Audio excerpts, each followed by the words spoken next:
அனைவருக்கும் ஆனந்தமான இறைவணக்கம். ஆன்மீக சிவ சொந்தங்களே, குடும்பத்தில் உள்ள சண்டை சச்சரவுகள் நீங்கி கணவன் மனைவி ஒற்றுமையாய் வாழ, பிள்ளைகள் ஒற்றுமையாக இருக்க, குடும்பத்தில் அமைதி நிலவ இதோ ஒரு அற்புதமான வழிபாடு. என்று செய்ய வேண்டும்? திங்கட்கிழமை, ஏதாவது ஒரு திங்கட்கிழமை, ஒவ்வொரு திங்கட்கிழமையும் செய்யுங்க. அல்லது உங்களால் எந்த திங்கட்கிழமை செய்ய முடியுமோ மாதத்தில் ஒரு முறையாவது இதை செய்யுங்கள். என்ன செய்யணும்? திங்கட்கிழமை பிரம்ம முகூர்த்த நேரம் அல்லது மாலை 6 மணிக்கு மேலே உங்கள் வீட்டு பூஜை அறையில் ஒரு சிறிய தட்டில் வாசனை பூக்கள் பரப்பி அதில் ஒரு எலுமிச்சம்பழம் வைக்க வேண்டும்.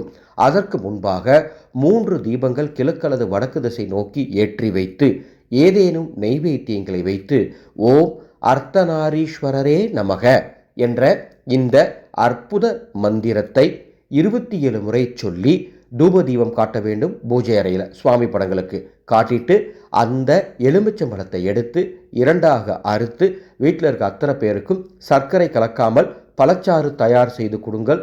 நிச்சயம் அர்த்தநாரீஸ்வரர் அருளால் நல்லது நடக்கும். அன்பு சொந்தங்களே, ஒரு அறிவிப்பு, இது பெண்களுக்கான அறிவிப்பு. பெண்களுக்காக பிரத்யேகமாக சக்தி யோக பயிற்சி அப்படிங்கிற ஒரு பயிற்சியை நேரடியாக அடியேன் நடத்தப் போகின்றேன். மே 10ஆம் தேதி இந்த பயிற்சி திண்டுக்கல் மாவட்டம் பழனியில் நடைபெற உள்ளது. ஞாயிற்றுக்கிழமை காலை 9 மணி முதல் 1 மணி வரை பெண்களுக்கு மட்டுமே அனுமதி. அனைத்து தரப்பு பெண்களும் கலந்து கொள்ளலாம். இதற்கு எந்த கட்டுப்பாடுகளும் கிடையாது, கட்டணமும் கிடையாது. இந்த பயிற்சியினுடைய நோக்கம் பெண்கள் தங்கள் வாழ்க்கையில் ஏற்படும் சூழ்நிலைகளை எவ்வாறு ஆன்மீக ரீதியாக சமாளித்து வாழ்க்கையில் வெற்றி பெற வேண்டும் என்பதை சொல்லித்தரப்போகின்றோம். இதில் எந்த விதமான விரதமோ பூஜைகளோ கிடையாது.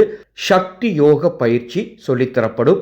கலந்து கொள்ள மேலே உள்ள வாட்ஸ்அப் எண்ணுக்கு தொடர்பு கொள்ளுங்கள். ஆனந்த வளரட்டும், ஆனந்த ஒளி பரவட்டும்.